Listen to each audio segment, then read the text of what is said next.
Hello there, Aries. Welcome to your no tarot reading. So, when I was shuffling out the spread, I saw two images for you, and I'm not sure which one comes first, but they're definitely related.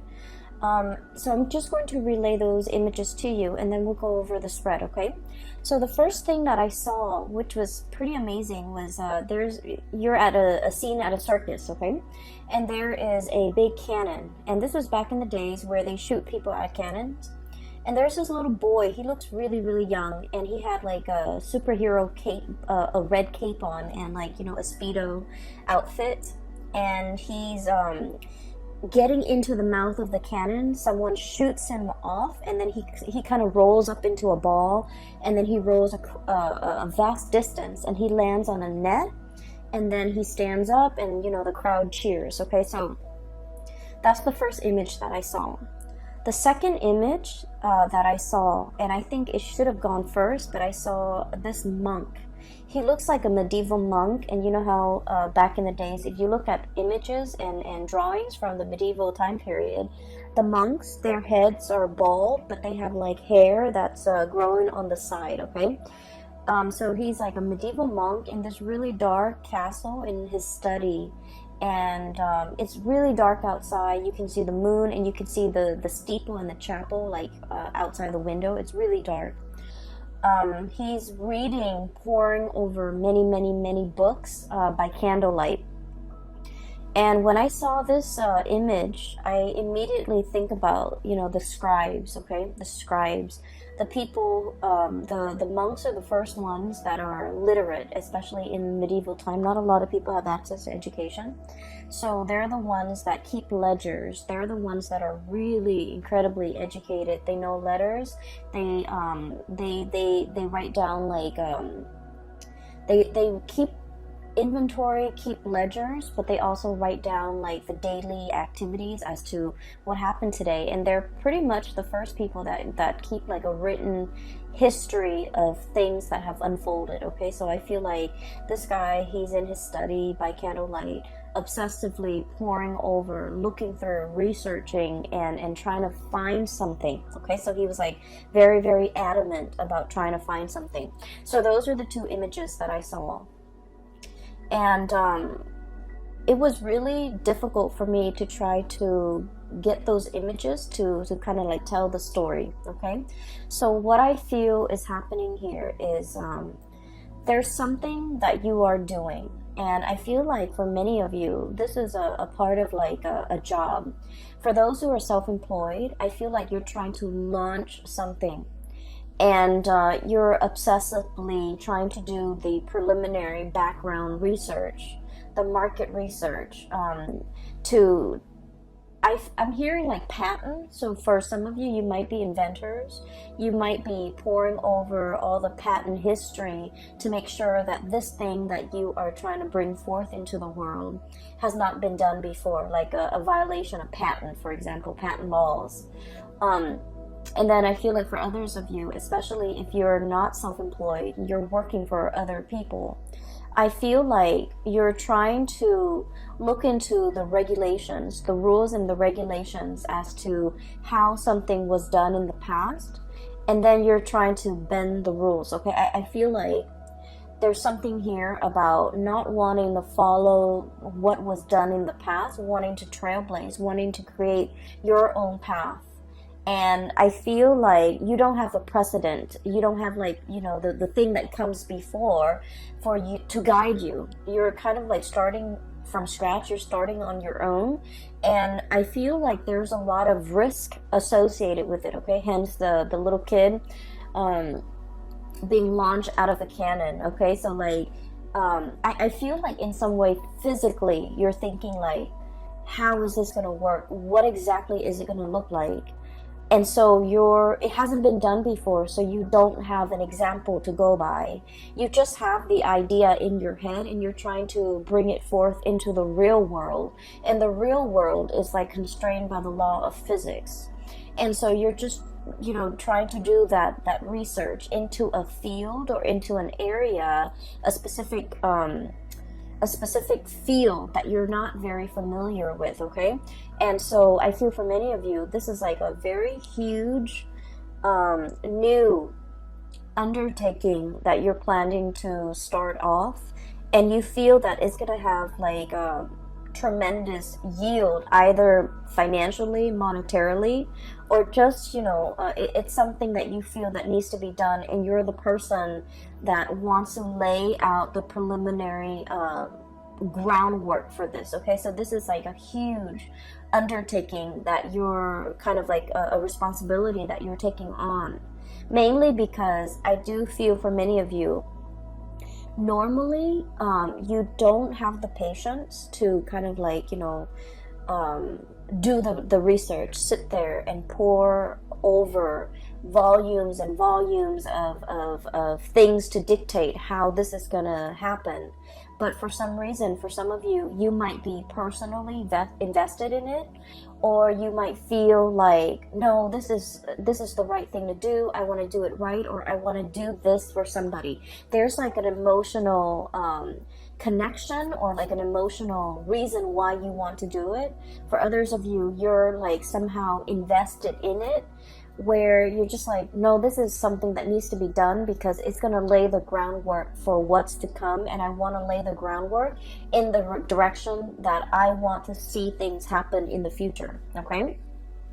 I do sense we have here the Judgment card and the Justice card, okay?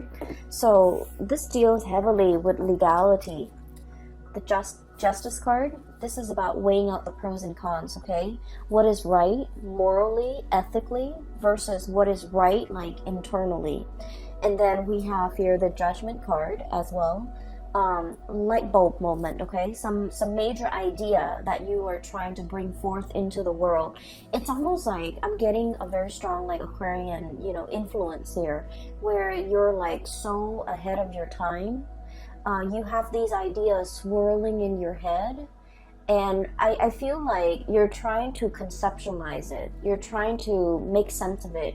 You're trying to like sort out these creative ideas, put them into little neat boxes so that you can understand exactly what you are trying to work with.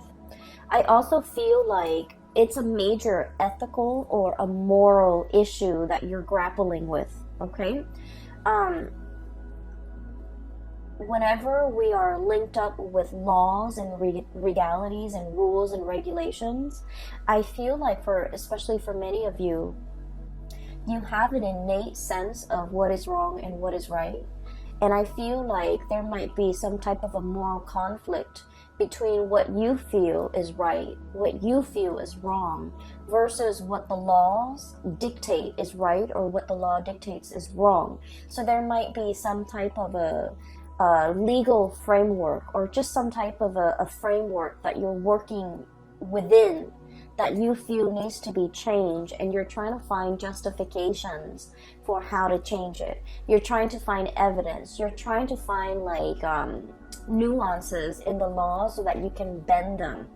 And I feel like you're doing this because internally you're driven by your own sense of what's right and what's wrong. And so you're trying to, you know, shape it or fashion it in a manner that speaks to you.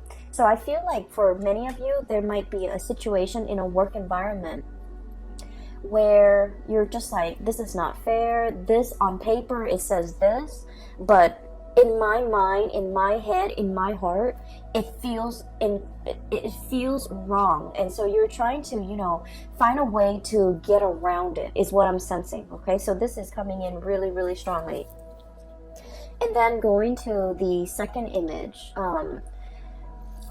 this is what I'm sensing here, is there's a situation where, once again, you know, you're trying to bring things forth into the world. It requires a lot of background research from your side. And the more that you read, the more ideas come to mind. But I feel like there isn't like a running thread to string all of these ideas together.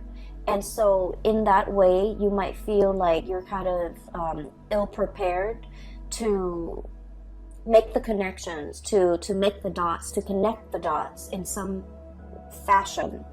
And you also feel like you might need to speak to a specialist. You might need some type of an expert in their field in order to help you, in order to conceptualize, not only conceptualize, but like to draw out how it's going to be implemented or how it's going to be made in the real world. Okay, and I feel like there's somebody coming in, someone who's an expert in their field. We have here the Queen of Swords. I usually think of this as someone who is super rational, okay? They work with rules, they work with laws, they work in the legal profession, and they are also, their mind is really, really fast when it comes to making connections, connecting the dots between one disparate idea and connecting it to another. So I feel like if you're kind of like fumbling around in the dark and you're just like, I need help, I really don't quite understand how to make sense of everything that's in front of me, the more research I do, the more I read up on something, the more confused I get, or the more ideas that come out of it, and I just feel scattered and I feel all over the place. I feel like you have an expert coming in that is going to be able to help you through this process, that's going to be able to make sense of it for you. For some of you, I do feel like, you know, it's just like there are too many things, too many interests, too many hobbies, too many ideas you want to get off the ground, and you don't even know what to do first. So I do feel in a way that the solid groundwork has not been laid, and you're still in that process of doing that. So I just want to say as well, you know, there is a Mercury retrograde that's going to permeate the entire month of November. It starts on the 31st of October, and we're going to be in the Mercury retrograde period for about 3 weeks of November, and the last week is pretty much the shadow period. So this is a time to really lay that foundation, lay that groundwork, do the preliminary research, make sure there's no holes in your theories, and make sure that everything is done. And I keep hearing like conceptualize. Make sure that you have a very, very, very solid foundation laid out before you start doing anything. And the time for you to start doing anything should be outside of this Mercury retrograde cycle. So I would say the month of December looks really, really right, especially if we are in the time of Sagittarius, which is a fellow fire sign. You know, when the sun is in Sagittarius, it's going to make a trine to your sign, Aries, and it's going to it's more conducive for, you know, bringing you recognition, bringing you into the limelight, and making sure that your plans and ideas and whatever you're trying to implement is foolproof, because you're going to get a lot of visibility. And so I feel like the month of November is not really the time to draw attention to yourself because of the Mercury retrograde period. It is time for you to kind of lay low, pour things over, understand things, read up on things, do the preliminary research, have all those ideas floating around. You don't need to string them into any type of a coherent thought. You just need to, you know, take them into account, but don't implement anything until the month of December. So I hope that makes sense, because if things are not laid out well and thought about well, and, you know, I want to say, if they're not done well, by the month of December, when the limelight is on you, or when the spotlight is on you, that's when, you know, all the holes in your theories will start to show, okay?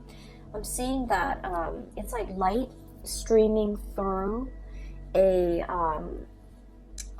it's almost like a window with curtains, and then light streaming through.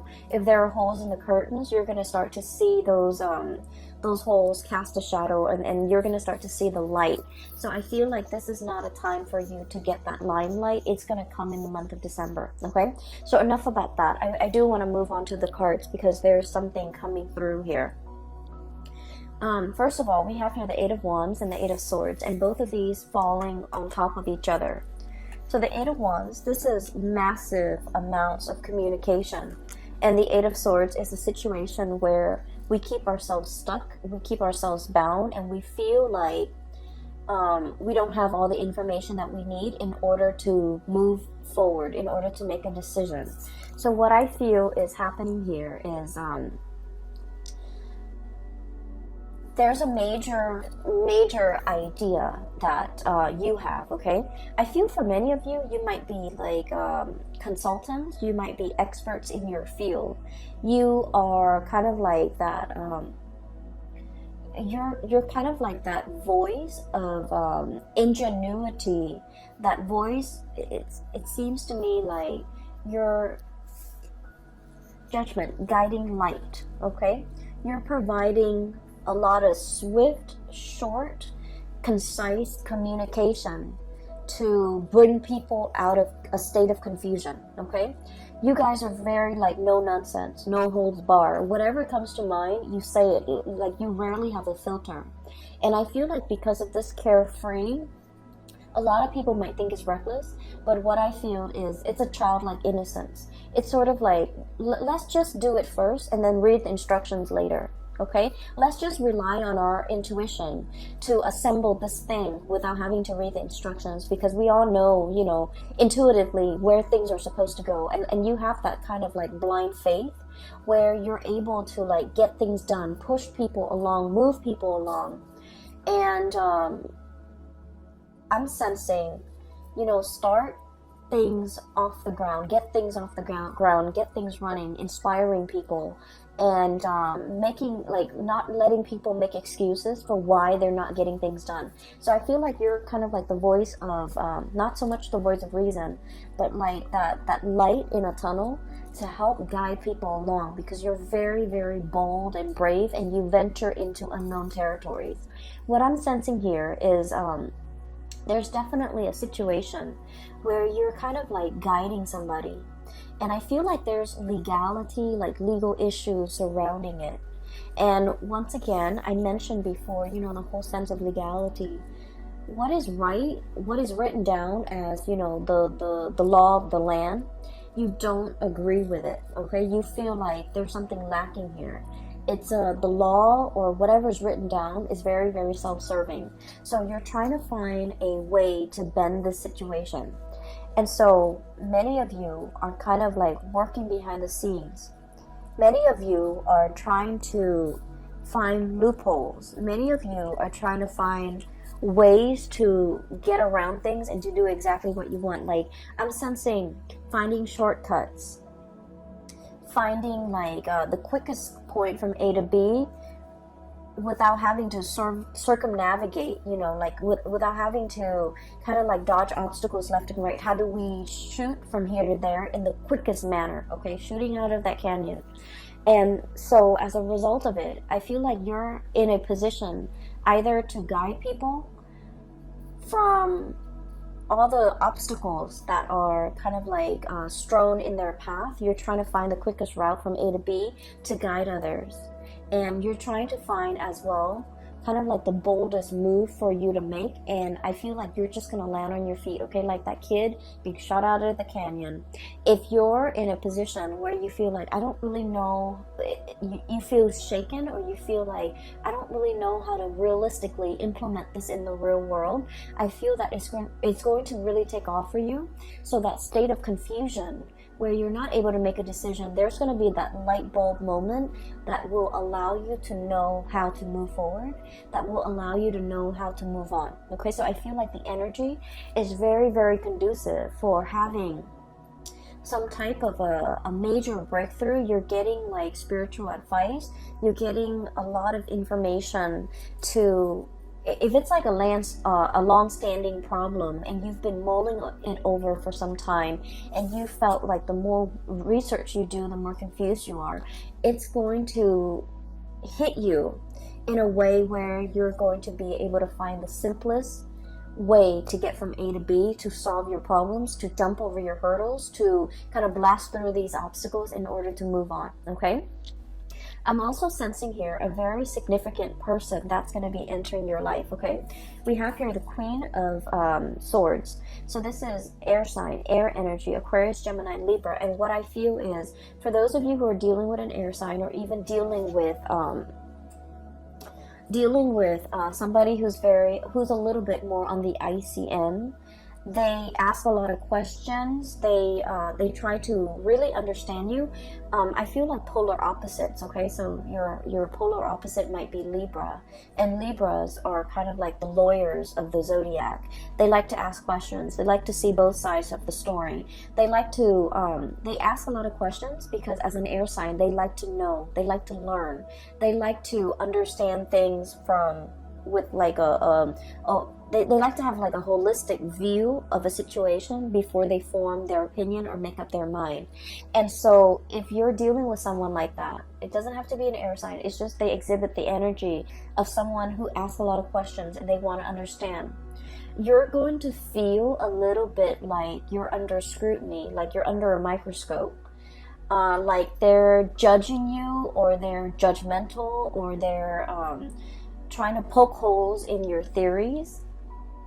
But what I feel is, in the process of interacting with this person, they're going to make you stronger. They're going to make you able to defend your ideas, defend your beliefs, and to solidify and strengthen your ideas and strengthen your beliefs so that your theories have no holes. Your theories are foolproof.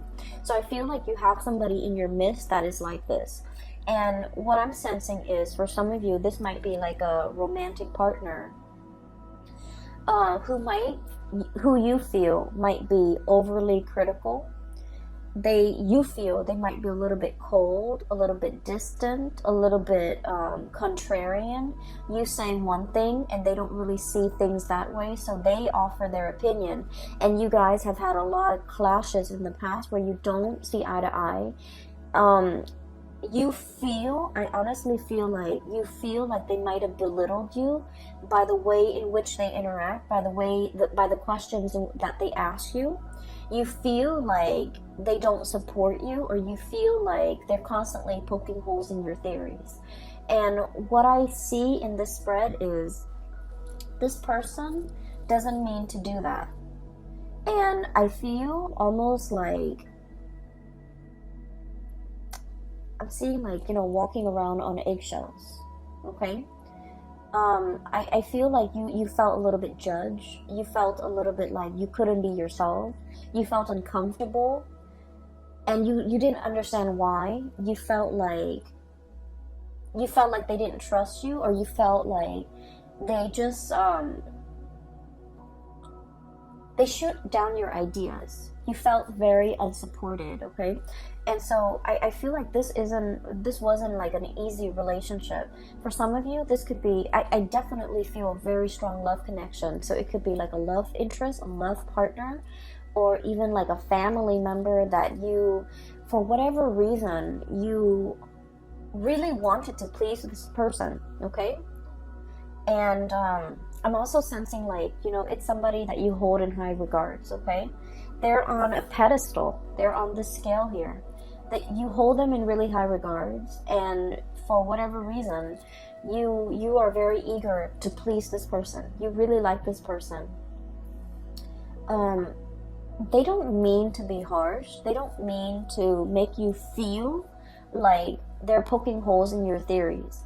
It's just they can't help themselves. The way if their curiosity is piqued, if you're saying something that really strikes at one of their many interests, they're going to ask questions. They're going to ask a lot of follow-up questions, and it can feel really uncomfortable. And you're not the first person that they have made feel like they're under scrutiny, like they're under a microscope, like they're cross-examining you.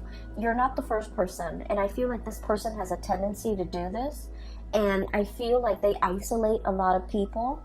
They might have isolated friends because of their behavior. So I'm sensing here a person that doesn't mean it. They don't mean any harm, and they don't understand how they come across, and they don't understand how harsh they are with their words and their judgment, and they don't understand that people feel judged or feels that they're too judgmental, and people feel uncomfortable in their presence, okay? So I feel like you're dealing with a situation like that, where somebody might be asking you, and they're asking you so that they can understand where you're coming from, so that they can understand your ideas.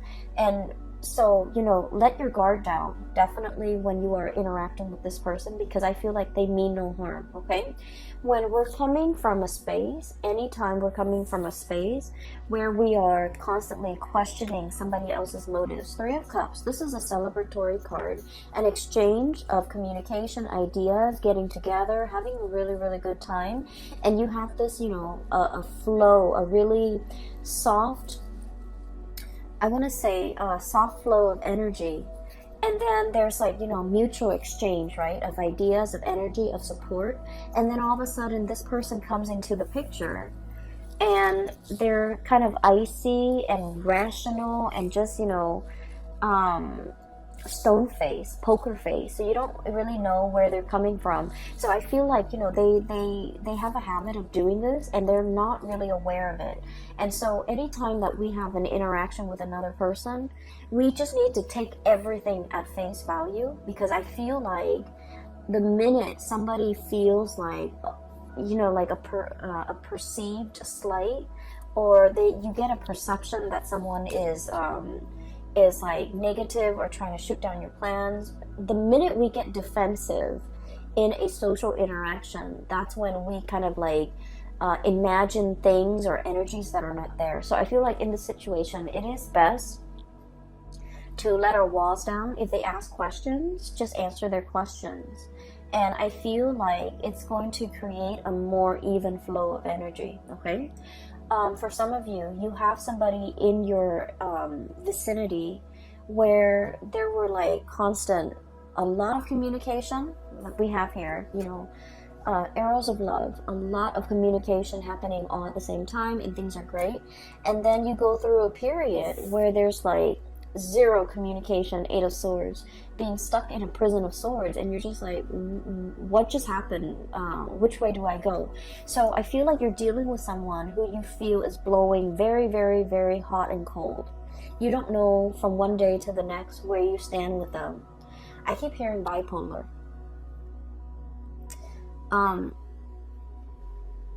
And I'm also hearing as well somebody who's very stuck in their head, and they might have like a gazillion things or a gazillion ideas that they're working on. So they're jumping from the realm of the mind. They're constantly thinking about other things, okay? So it's not that they don't have time for you, or it's not that, you know, they're... I feel like they're very, very busy, and I know that sounds terrible. There's no excuse. You know, if you really want to make something happen, if you really want to reach out, you want to prioritize a communication or a specific person in your life, being busy is no excuse. We find time for things and for people that matter. But I feel like there's like periods of like a lot of heavy communication with this person, and then you go through a drought, and then they come back, and then there's a lot of heavy communication. And you're just never sure where you stand with this person, and you're frustrated, and I feel like you're thinking about the worst. You're thinking about like worst case scenario. They're probably talking to other people. They have a lot of other options. They have a lot of other people in their mind. And I feel for many of you, you might retaliate by, you know, going out a lot, you know, trying to meet other people. And so when you're going through that period of drought and there's no communication from the other person, you are waiting on the communication, but at the same time, you're just like, you know, I do see like a retaliation where if there's no communication, you draw your attention elsewhere. And so I just feel like the other person has a lot of things on their plate. And once again, I'm not saying like it's an excuse, but I do feel like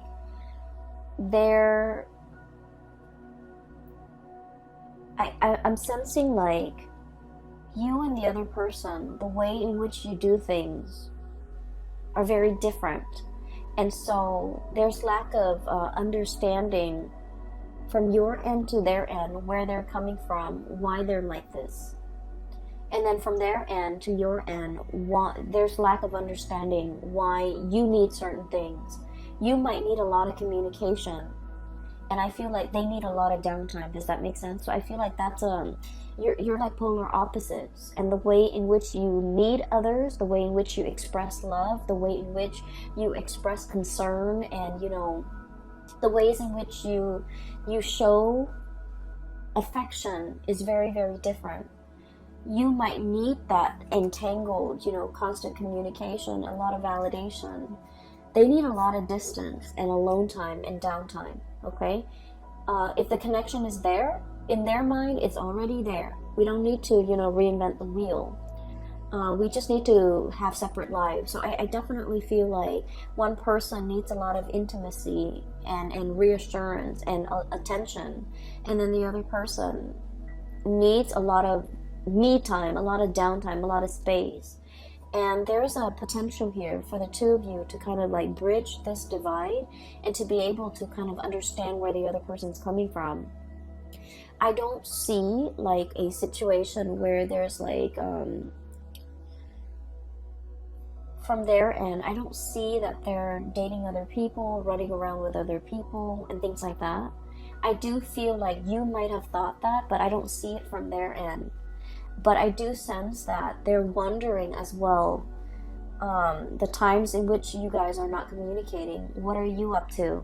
Are you out there dating other people with this Three of Cups? Like getting to know other people, trying to, forget them? And then we also have here the Nine of Cups, being comfortable and happy and satiated on your own, not needing them and, living your life. So I feel like there's a potential here for like a lot of misunderstanding between you and another person. If that has been the case in the past, there's a coming together, reckoning, communication, things being revived, okay? And then I also feel they're coming back in, wanting to communicate. Queen of Swords, Nine of Cups, wanting to communicate, wanting to, understand where you're at. And the blue color is coming out very strongly here, which in the blue eyes and the blue color, I do feel like you want them to see, okay? You want them to see that you're okay without them, that you're happy without them. But once again, I feel like this person means a lot to you, and you want that validation from them. You want to see.